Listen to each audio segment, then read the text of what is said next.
एक चिंता भारत की खालिस्तान वाले एंगल से भी बहुत ज्यादा है, खासतौर से गुरपतवंत पन्नू, सिख फॉर जस्टिस, जिसके संगठन को भारत में बैन कर दिया गया है, आतंकवादी संगठन बताया गया है, पन्नू को भी आतंकी घोषित किया गया है। लेकिन कमाल की बात है साहब कि पन्नू हर रोज अपने यूट्यूब पर, सोशल मीडिया पर भारत को धमकियां देता है, कभी अमेरिका में बैठकर, कभी कनाडा में बैठकर, कभी ब्रिटेन में बैठकर, और खुलकर धमकियां देता है कि मैं एयर इंडिया के प्लेन में ब्लास्ट कर दूंगा, मैं वर्ल्ड कप जहां पर हो रहा है उस स्टेडियम में ब्लास्ट कर दूंगा, मैं राम मंदिर पर अटैक कर दूंगा, मंदिरों के बाहर वो नारे लिखवा देता है, महाकुंभ में धमाके करवा दूंगा। ऐसा आदमी, इस पर कोई एक्शन नहीं होता, उल्टा भारत पर आरोप लगाए जाते हैं कि साहब इसे मारने की साजिश रची जा रही है।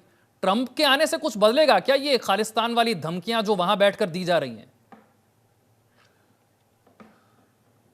मेरा ख्याल बदलना चाहिए।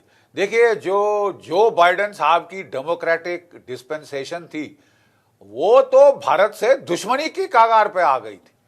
उन्होंने कहा था कि यू आर विद अस और अगेंस्ट अस।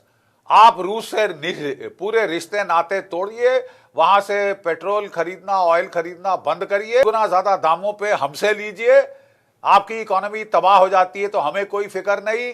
वो खालिस्तानियों की मदद कर रहे थे, वो पाकिस्तान की आईएसआई की मदद कर रहे थे कि गफलत करो कश्मीर में।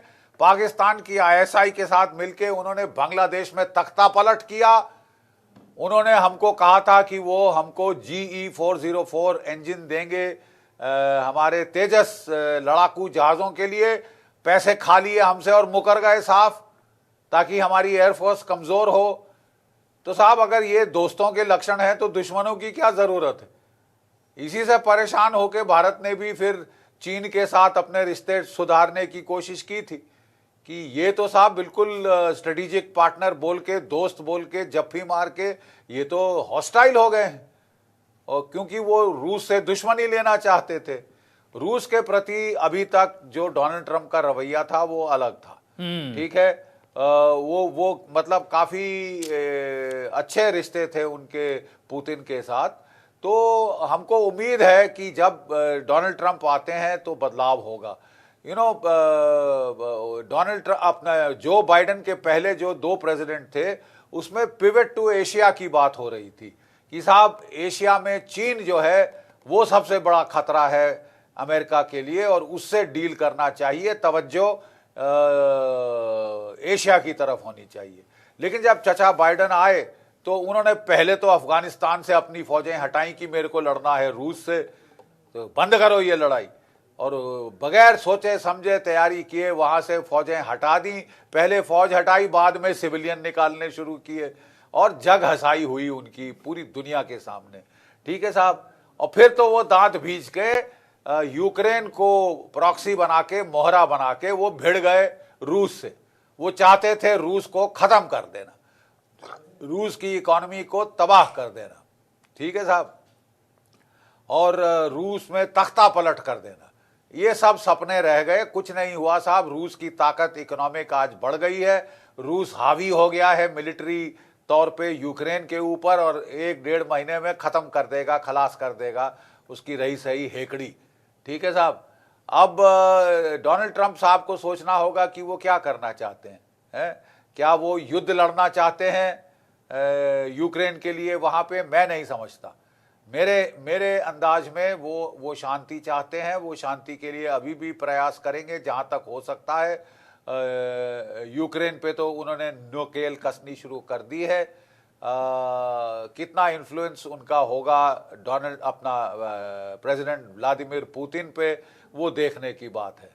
बट इसके चलते भारत और अमेरिका के बीच में जो एक बड़ी पेचीदी जो रिश्ते खराब कर रही थी रूस, वो मामला थोड़ा बैकग्राउंड में जाएगा और उससे हमको उम्मीद है कि रिश्ते अच्छे होंगे।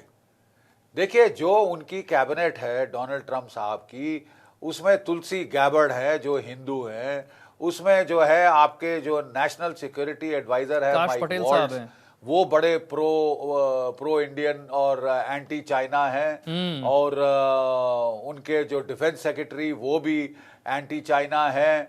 और उनके जो बहुत सारे जो टॉप ऑफिशियल्स हैं वो प्रो इंडिया लीनिंग्स हैं उनकी। ठीक है, आपने जो जिक्र किया उसमें एक छोटी सी बात यहां पर आती है कि जी सर, आप बात पूरी कर लीजिए। हाँ, नहीं तो मेरा कहना यह है कि मेरी उम्मीद यह है कि रिश्ते बेहतर होंगे, लेकिन डोनाल्ड ट्रंप साहब कुछ मर्क्यूरियल हैं, उनका कुछ कहा नहीं जाता कि कि कब उनका मूड बदल जाए, तो अनप्रिडिक्टेबल है थोड़े से, ये कैविएट लगानी होगी। लेकिन अंदाज ये है कि अगर उनको चीन से लड़ना चाहते हैं, चीन को मेन दुश्मन करार कर रहे हैं, रूस की वो लड़ाई खत्म करना चाहते हैं, तो फिर उनके रिश्ते भारतवर्ष के साथ ठीक होने ही पड़ेंगे। क्योंकि अगर चीन से लड़ना है, आपको भारतवर्ष और जापान की जरूरत है। एशिया में चीन की टक्कर के केवल ये दो देश हैं, ठीक है। तो अगर आप वाकई you are serious about taking on China, containing China, तो फिर आपको भारतवर्ष के साथ अच्छे रिश्ते बनाना एक अनिवार्य हो जाता है।